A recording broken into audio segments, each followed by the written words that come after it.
بسم اللہ الرحمن الرحیم۔ گمنام ہیروز کے معزز ناظرین، السلام علیکم۔ آئیے چلتے ہیں کہانی کی طرف۔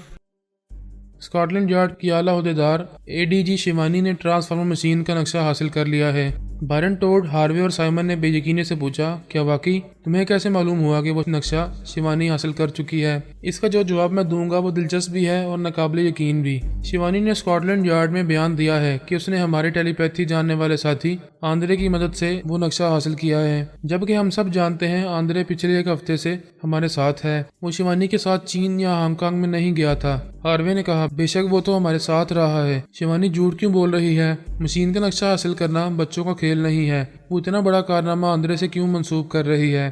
بیکر نے کہا، وہ تو خود کو بھی آندرے سے منسوب کر رہی ہے۔ یہ دعویٰ کر رہی ہے کہ اس نے ہانگ کانگ میں آندرے سے شادی کی تھی، اور وہ بیچارہ حیران و پریشان ہے کہ وہ ایسا جھوٹا دعویٰ کیوں کر رہی ہے۔ بائرن ٹوڈ نے کہا، یہ معاملہ تو بہت ہی دلچسپ اور الجھا ہوا ہے۔ شیوانی غیر معمولی صلاحیتیں رکھنے والی ایک ذہین جاسوس عورت ہے۔ ہمیں اس سلسلے میں آندرے سے رابطہ کرنا چاہیے۔ ہو سکتا ہے کہ ہم آندرے کے ذریعے مشین کے نقشے تک پہنچ جائیں۔ وہ سب بیک وقت خیال خانی کی پرواز کرتے ہوئے آندرے کے دماغ میں پہنچ گئے۔ بیکر نے کہا، آندرے، اس وقت میں تنہا نہیں ہوں۔ مسٹر بائرن ٹوڈ، مسٹر ہاروے اور سائمن بھی تمہارے موجودہ حالات کو سمجھنے آئے ہیں۔ وہ بولا، میں اپنے تمام ساتھیوں کو خوش آمدید کہتا ہوں۔ میرے موجودہ حالات الجھتے جا رہے ہیں۔ ویسے مجھے کوئی نقصان نہیں پہنچ رہا ہے۔ میں اس لیے دلچسپی لے رہا ہوں کہ شیوانی نہ جانے کیوں اپنی زندگی کے اہم معاملات میں مجھے اہم مقام دے رہی ہے۔ پہلے تو اس نے کہا کہ میں نے مشین کے نقشے والی مائکرو فلم اپنی جان جوخم میں ڈال کر اس کے لیے حاصل کی ہے۔ بائرن ٹوڈ نے کہا، اچھا ہے، اس موقع سے فائدہ اٹھا کر اس مشین کا نقشہ یا نقشے کی دوسری کاپی حاصل کر لو۔ اگر وہ مشین ہم نے تیار کر لی تو ٹیلی پیتھی کی فوج بنا کر تمام دنیا پر حکومت کریں گے۔ آندرے نے کہا، وہ نقشے والی مائکرو فلم وہاں کے ریکارڈ روم میں پہنچ گئی ہے۔ اسے ریکارڈ روم کے سیف سے نکال لانے کی تدبیر کرنی ہوگی۔ تم شیوانی کو اپنی بیوی تسلیم کرو، پھر اس کے دماغ پر قبضہ جما کر سیف سے وہ مائکرو فلم نکال لاؤ۔ اگر وہ سچ مچ تمہاری بیوی ہونے کا دعویٰ کر رہی ہے تو تمہارے لیے یہ کام کر گزرے گی۔ آندرے نے کہا، وہ نئے نئے بیانات دے کر مجھے کنفیوز کر رہی ہے۔ اب یہ کہہ رہی ہے کہ وہ میرے بچے کی ماں بننے والی ہے۔ بائرن ٹوڈ نے پوچھا، کیا اس ذہین عورت کا دماغ چل گیا ہے؟ اس کا طبی معائنہ کرانا چاہیے۔ وہ خود کو نارمل کہہ رہی ہے، اپنا طبی معائنہ نہیں کروائے گی۔ ان تمام معاملات میں ہمارے لیے وہ نقشہ اہم ہے۔ اگر کسی طرح شیوانی کے ذریعے وہ مائکرو فلم حاصل کر سکتے ہو تو ان معاملات میں دلچسپی لو، ورنہ وقت ضائع نہ کرو۔ ہاروے نے کہا، مسٹر بائرن، وقت ضائع نہیں ہوگا۔ نقشہ حاصل کرنے کا یہ بہترین موقع ہے۔ ہم سب کو آندرے کی مدد کرنی چاہیے۔ بائرن ٹوڈ نے کہا، بے شک وہ نقشہ بہت اہم ہے۔ ہم جی جان سے کوشش کریں گے تو کچھ وقت لگے گا، مگر وہ مائکرو فلم حاصل ہو جائے گی۔ آج کی رات بہت اہم ہے۔ فرحات سے ٹکرانے کے بعد ہم اس نقشے کے سلسلے میں کل سے دلچسپی لیں گے۔ ابھی کسی بھی معاملے میں اپنے ذہن کو نہیں الجھانا چاہیے۔ شیوانی الجھنوں کا شکار ہو رہی تھی۔ اس کی سمجھ میں نہیں آ رہا تھا کہ پورس نے اچانک اس کا ساتھ کیوں چھوڑ دیا ہے۔ وہ ساتھ چھوڑنے کی وجہ بعد میں بتانے والا تھا۔ فی الحال اس کے لیے مسائل پیدا ہو رہے تھے۔ ہانگ کانگ سے گھنشیام نامی ایک پراسرار شخص نے اس کے ساتھ سفر شروع کیا تھا۔ اس نے یہ انکشاف کیا کہ شیوانی اس کی دھرم پتنی ہے۔ ان کی شادی بچپن میں ہو چکی ہے۔ گھنشیام کی ایک نفسیاتی کمزوری تھی۔ ایک تو وہ شیوانی کو بچپن سے چاہتا تھا، پھر یہ کہ شادی کے وقت اسے دلہن کے روپ میں دیکھ کر سواگرات کی آرزو کرنے لگا تھا۔ لیکن ان دنوں شیوانی کم سن تھی، اس لیے بابول کے انگنا سے رخصت نہیں کی گئی۔ تب سے گھنشیام کنواری دلہنوں کا پیاسا ہو گیا، دماغی مریض بن گیا۔ اس نے ایسی چند کنواری لڑکیوں کو اس وقت ہوس کا نشانہ بنایا جب وہ دلہن بننے والی تھیں۔ وہ شیوانی کو پہچان کر اسے اپنی کنواری دلہن کہنے لگا۔ شیوانی نے اسے سمجھایا کہ وہ کنواری نہیں ہے، ایک بیاہتا ہے، اور جس کی بیاہتا ہے اس کے بچے کی ماں بننے والی ہے۔ لیکن اس ذہنی مریض کے دل و دماغ پر کنواری دلہن کا نقش بہت گہرا تھا۔ وہ اسے بیاہتا ماننے کو تیار نہیں تھا، اسے چیلنج کر رہا تھا کہ وہ اس کے پاس دلہن بن کر نہیں آئے گی تو وہ قانونی چارہ جوئی کرے گا، ہندوستان سے چشمدیدہ گواہوں کو بلائے گا اور عدالت میں اسے اپنی بیوی ثابت کرے گا۔ وہ سرپھرا اسکاٹ لینڈ یارڈ کے اعلیٰ عہدیداروں تک پہنچ گیا تھا۔ ان کے سامنے بھی یہی دعویٰ کیا کہ ٹھوس ثبوت اور گواہوں کے ذریعے شیوانی کو دھرم پتنی ثابت کرے گا۔ اس کی شادی کسی آندرے کے ساتھ نہیں ہوئی ہے، وہ جھوٹ کہہ رہی ہے۔ اعلیٰ عہدیداروں نے شیوانی سے پوچھا، یہ کیا معاملہ ہے؟ تم کہتی ہو کہ آندرے سے تمہاری شادی ہو چکی ہے، لیکن یہاں گھنشیام نامی ایک شخص شوہر کی حیثیت سے تمہارا مطالبہ کر رہا ہے۔ وہ بولی، وہ بدماش ہے، عیاش ہے، سراسر جھوٹ بول رہا ہے۔ ایک عہدیدار نے کہا، اگر وہ جھوٹا ہے تو تمہارا شوہر آندرے کہاں ہے؟ تم نے ہانگ کانگ سے اطلاع دی تھی کہ یہاں آندرے کے ساتھ آ رہی ہو، مگر تنہا آئی ہو۔ میں کہہ چکی ہوں وہ ایک ضروری کام سے پیرس میں رک گیا ہے، بعد میں آئے گا۔ تم اسے فون کے ذریعے یا ای میل کے ذریعے رابطہ کر سکتی ہو۔ کیا وہ اس گھنشیام کو فراڈ ثابت کرنے کے لیے یہاں نہیں آ سکتا؟ الجھن یہ بھی تھی کہ وہ پورس کا پتہ ٹھکانہ اور موبائل نمبر نہیں جانتی تھی۔ پورس نے اس دوران میں اس سے 2 بار رابطہ کیا تھا، وہ دونوں مرتبہ اسے آنے کے لیے کہہ چکی تھی۔ دوسری بار اس کے بچے کی ماں بننے کی خوشخبری سنائی۔ اس نے وعدہ کیا تھا کہ جلد ہی آئے گا، لیکن اس کے بعد اس نے خیال خوانی کے ذریعے بھی رابطہ نہیں کیا تھا۔ ایسے وقت آندرے سے اس کا رابطہ ہو گیا۔ وہ اسے اپنا شوہر کہنے لگی۔ اس نے اسے سمجھایا کہ وہ اسے غلط سمجھ رہی ہے، نہ وہ کبھی ہانگ کانگ گیا تھا اور نہ ہی کسی رجسٹرار کے دفتر میں اس سے شادی کی تھی۔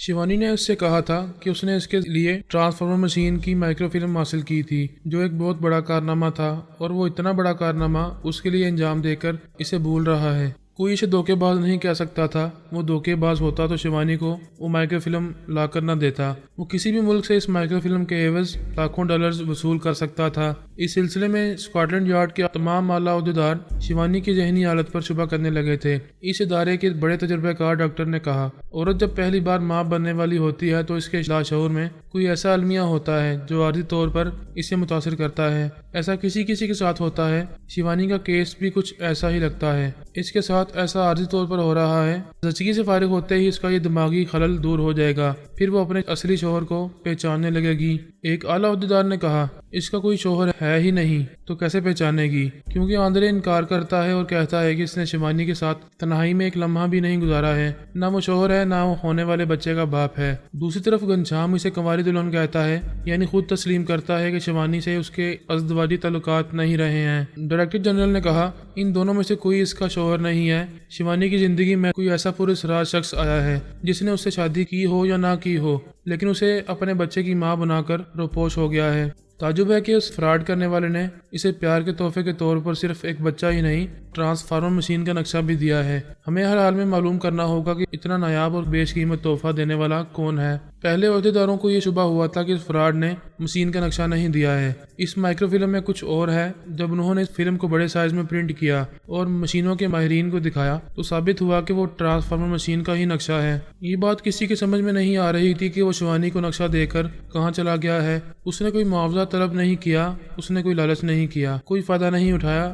یا تو وہ فرشتہ ہے یا بہت بڑا چال باز ہے۔ اس نقشے کو چارے کے طور پر پیش کر کے ان کے خلاف کوئی بہت بڑی واردات کرنا چاہتا ہے۔ ڈائریکٹر جنرل نے حکم دیا کہ ابھی فیکس کے ذریعے ہانگ کانگ کے تمام رجسٹرار دفاتر سے معلوم کیا جائے کہ ادھر 10-12 دنوں کے اندر شیوانی بھاسکر نے کس رجسٹرار کے دفتر میں جا کر شادی کی ہے۔ اس کی شادی کے کاغذات کی فوٹو اسٹیٹ کاپی فوراً بھیجی جائے۔ شیوانی بہت پریشان تھی۔ جے کافو، جے فلو اور جے سامو اس کے معمول تھے۔ پورس نے ان تینوں کو ہپنوٹائز کیا تھا اور انہیں شیوانی کا معمول بنا دیا تھا۔ وہ خیال خوانی کے ذریعے شیوانی سے باتیں کیا کرتے تھے۔ جے کافو نے کہا، ہمیں رہنے کے لیے بڑا آرام دہ بنگلہ دیا گیا ہے، لیکن ہم سمجھ رہے ہیں کہ ہماری سختی سے نگرانی کی جا رہی ہے۔ ہماری خدمت کے لیے یہاں 3 نوجوان خادمائیں ہیں۔ ان تینوں کو یوگا میں مہارت حاصل ہے۔ ہم ان کے خیالات نہیں پڑھ سکتے۔ صاف ظاہر ہے کہ وہ تینوں اس ادارے کی جاسوس ہیں۔ جے فلو نے کہا، باہر مسلح گارڈز رہتے ہیں، دیکھا جائے تو انہوں نے ہمیں قیدی بنا کر رکھا ہے۔ جے سامو نے کہا، میڈم آپ نہیں جانتی، ہم بہت کچھ جانتے ہیں۔ ہم تینوں خاموشی سے ان عہدیداروں کے دماغوں میں جاتے رہتے ہیں۔ وہ آج کل آپ کے بارے میں بڑی غلط رائے قائم کر رہے ہیں، آپ کو اب نارمل سمجھ رہے ہیں۔ ہانگ کانگ سے فیکس کے ذریعے آپ کی شادی کی کاغذات منگوائے گئے ہیں۔ وہ معلوم کرنا چاہتے ہیں کہ آپ نے کس سے شادی کی تھی۔ شیوانی نے کہا، یہ تو اچھی بات ہے۔ رجسٹرار کے دفتر سے شادی کے کاغذات آئیں گے تو انہیں میری بات کا یقین ہو جائے گا کہ میں نے آندرے سے شادی کی ہے۔ جے کافو نے کہا، لیکن یہ لوگ ہمارے بارے میں اچھی رائے نہیں رکھتے ہیں۔ وہ یہ فیصلہ کر رہے ہیں کہ ہم تینوں کو آپ کا نہیں بلکہ اسکاٹ لینڈ یارڈ کا وفادار بن کر رہنا چاہیے۔ شیوانی نے کہا، یہ تو غلط ہے۔ وہ کیوں چاہتے ہیں کہ تم تینوں میرے وفادار نہ رہو جبکہ میں اسکاٹ لینڈ یارڈ کی وفادار ہوں؟ وہ تو مجھ پر بہت بھروسہ کرتے ہیں، پھر ایسی باتیں کیوں کر رہے ہیں؟ جے کافو نے کہا، میڈم ہم نے ٹیلی پیتھی کی دنیا میں کسی کو کسی کا وفادار نہیں دیکھا ہے۔ ٹیلی پیتھی ہماری دنیا کا سب سے خطرناک ہتھیار ہے۔ وہ نہیں چاہتے کہ یہ ہتھیار صرف آپ کے ہاتھ میں رہے۔ میں احتجاج کروں گی، یہ کبھی نہیں چاہوں گی کہ تم تینوں کا برین واش کیا جائے۔